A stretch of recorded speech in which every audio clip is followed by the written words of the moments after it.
find the area of this shape. And to solve this question,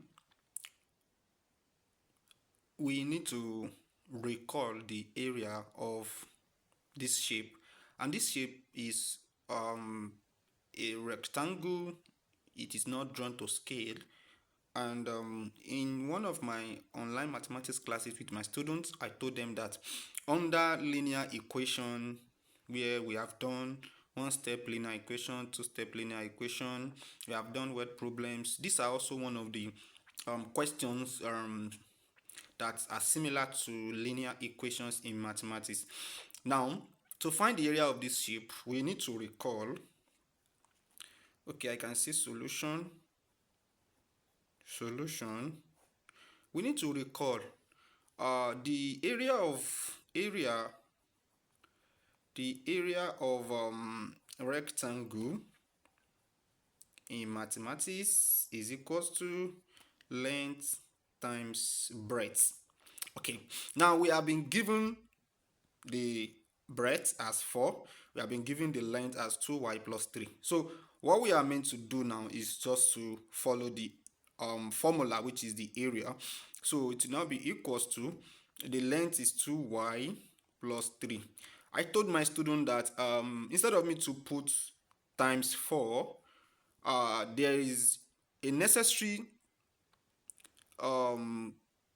precaution that I need to take. I need to put, because this is 2y plus 3, I need to put a bracket here. And the reason why I'm putting bracket is because this 4 will be multiplying 2y, and this 4 will also be multiplying 3.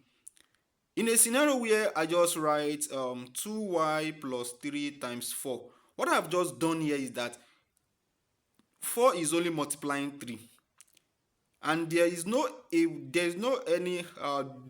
that 4 will multiply 2y. So to make it look more easy and more convenient, I put bracket. That is why bracket is coming in here. So that even though I did not put this multiplication, and I just write something like this equals to 2y plus 3, and I just put 4, it is still okay enough.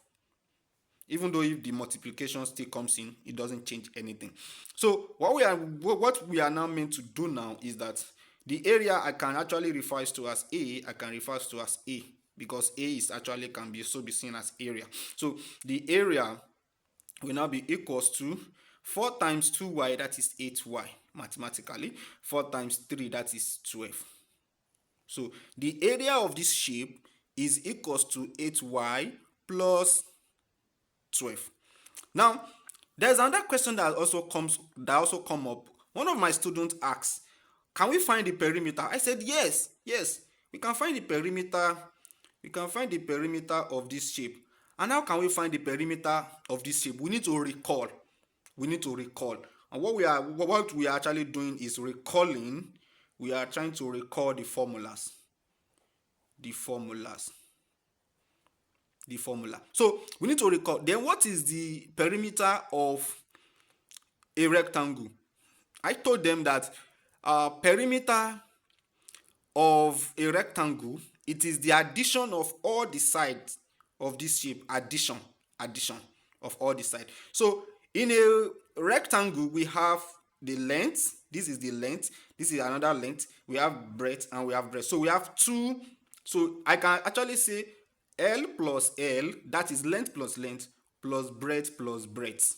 What I've just shown here is that the two length and the two breadth. So mathematically, I can write, since it is 2, there's something we call factorization. I can write 2 open brackets L plus B to make it more convenient.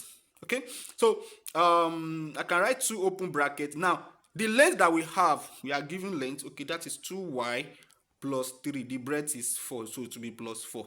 So what I will do here is that I will first of all try to solve what is in the bracket before I open it.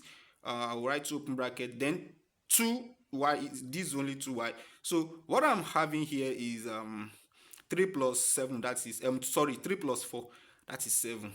So what I'm having here is that 2 will be multiplying 2y, and 2 will also multiply 7. So that will be 4y plus 14.